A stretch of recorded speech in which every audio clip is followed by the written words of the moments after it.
seja bem-vindo.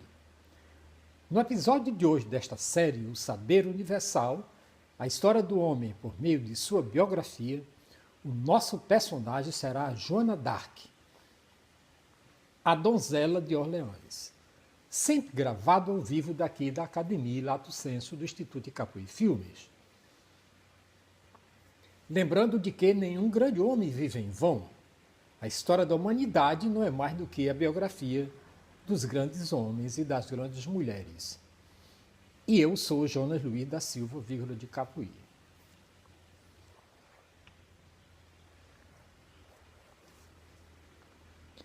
Muita gente julga que a vida de Joana d'Arc é apenas uma lenda.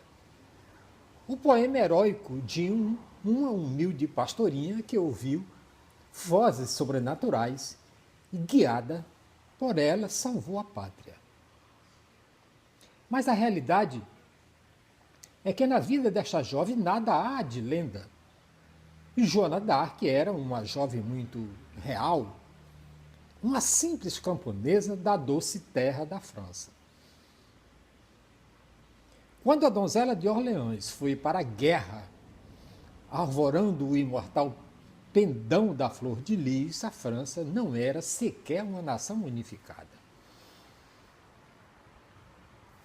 Decorreram mais de 5 séculos desde que morreu na fogueira. Qual é, pois, o motivo por que a recordamos? Simplesmente porque Joana d'Arc representa hoje, como no seu tempo, a luta contínua entre o bem e o mal, guerra que prossegue e se renova eternamente. Aqueles que participam desta luta combaterão melhor se conhecerem a história de sua vida.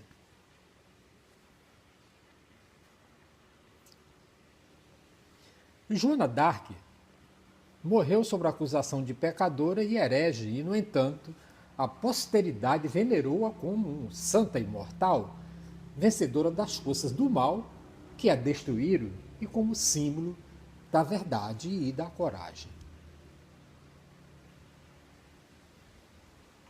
Joana nasceu no ano de 1412 na cidade de Domremy, em Lorena.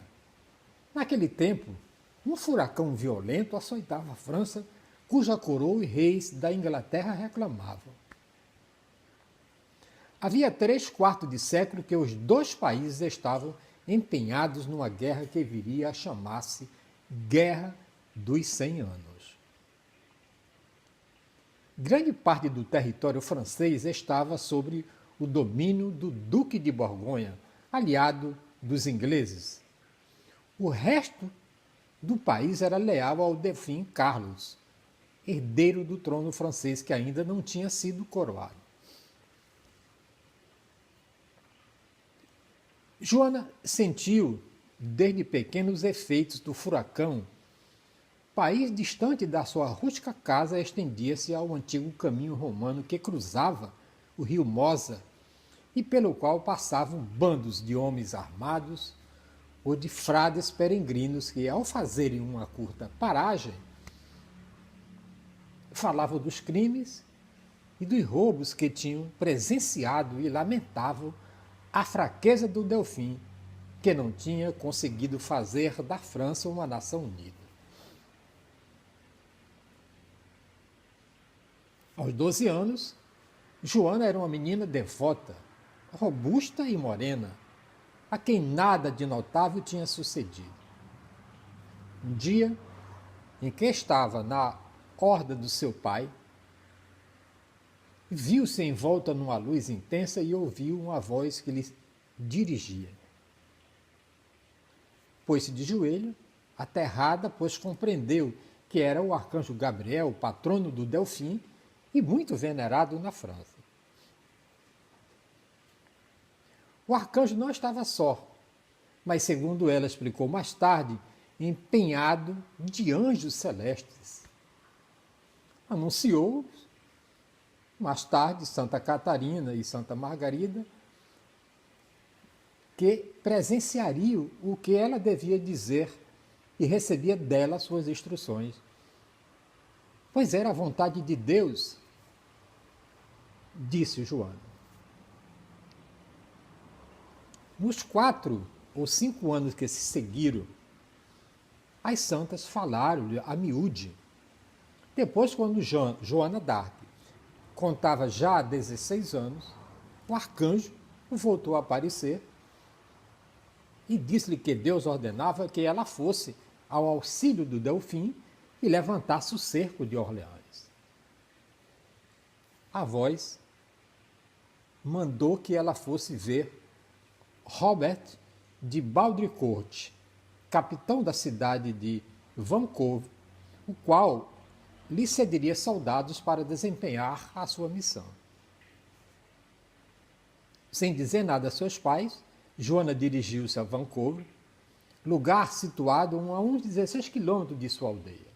E chegando ali, apresentou-se por 2 vezes perante Baudricourt, a quem disse que tinha a missão divina de levar o Delfim a Reims para que este fosse coroado. Das 2 vezes, foi despedida sem contemplações. No entanto, ela não cedeu e voltou a insistir, até que, finalmente, impressionado pela sua firmeza, Baudricourt deu-lhe um cavalo, a guarda que lhe pedia e roupas de homem.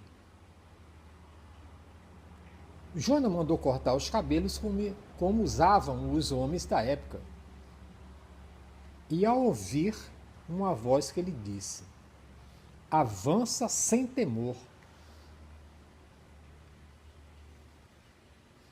Meteu-se a caminho, deixando para trás os campos de sua infância. Agora avançava na noite através do território inimigo em busca do seu destino. Ao aproximar-se de Chinon, onde se encontrava o Delfim, enviou um mensageiro ao castelo e para anunciar a sua chegada.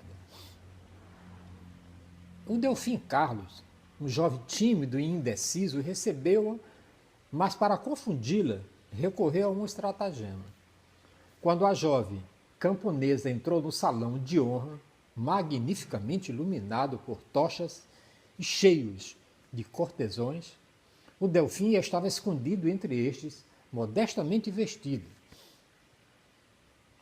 Joana, sem vacilar, ajoelhou-se diante dele. Então Carlos apontou um dos presentes e disse: aquele é o rei.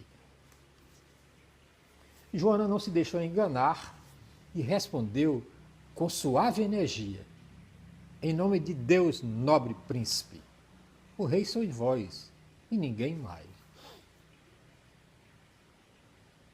Depois disse que Deus a tinha enviado para ajudá-lo e ao seu povo a conseguir que fosse coroado na Catedral de Reims. Enquanto os outros olhavam atônitos, Carlos falou demoradamente com a donzela. O rosto do Delfim resplandecia com as suas respostas, mas ainda hesitava. No entanto, com receio de que Joana fosse instrumento de alguma potência diabólica, fê-la interrogar pelos clérigos eruditos de Poitiers. A conclusão que chegaram, solenemente, foi de que Joana era pura e inocente. Toda esta demora impacientava a jovem, que se dirigia ao indeciso Delfim com palavras reveladoras de uma estranha e previsora sabedoria. Só viverei pouco mais de 1 ano. Neste tempo, temos de realizar uma grande obra. Carlos reuniu um exército e deu uma armadura de aço polido a Joana. Esta ordenou que numa capela consagrada a Santa Catarina se procurasse uma espada que devia estar ali enterrada. Procuraram, acharam, levaram com efeito coberta de ferrugem. Mas uma vez na mão de Joana d'Arc, a espada começou a brilhar como se fosse nova.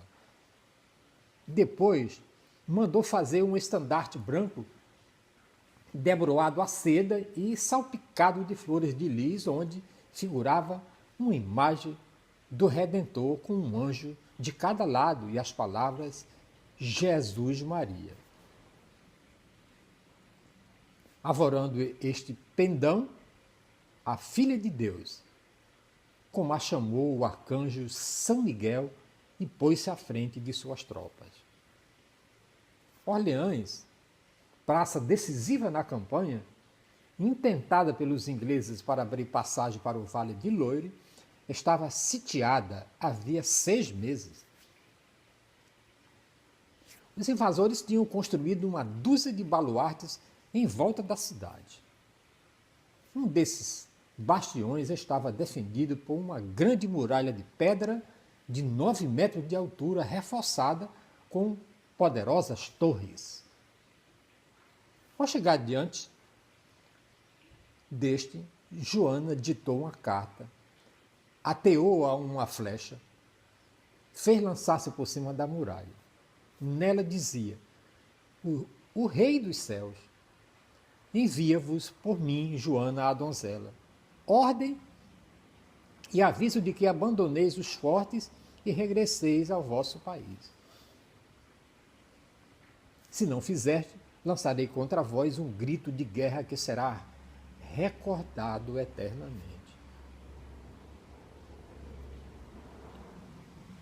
Como não teve resposta, Joana lançou-se na batalha para levantar o sítio e conseguiu tomar, com seus soldados, um dos redutos.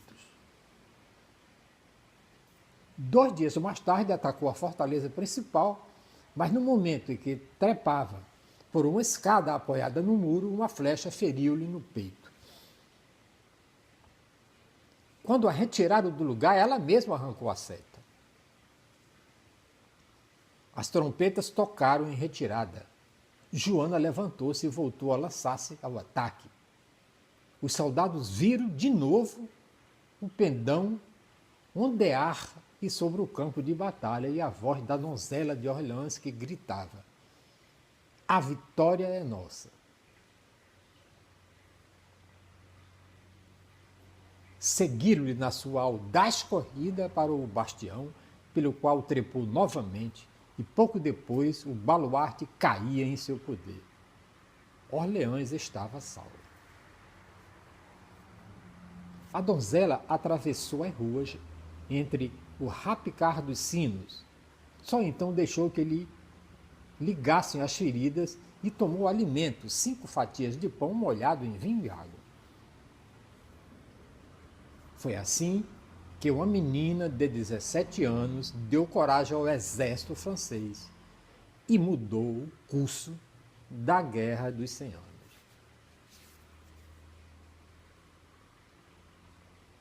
O final dessa história você verá amanhã, nesta série do Saber Universal, a história do homem por meio de sua biografia. A verdadeira história de Joana d'Arc. E eu sou Jonas Luiz da Silva, de Capuí. Muito obrigado por me acompanhar diariamente aqui, direto da Academia Lato Senso do Instituto Capuí Filmes. Até amanhã.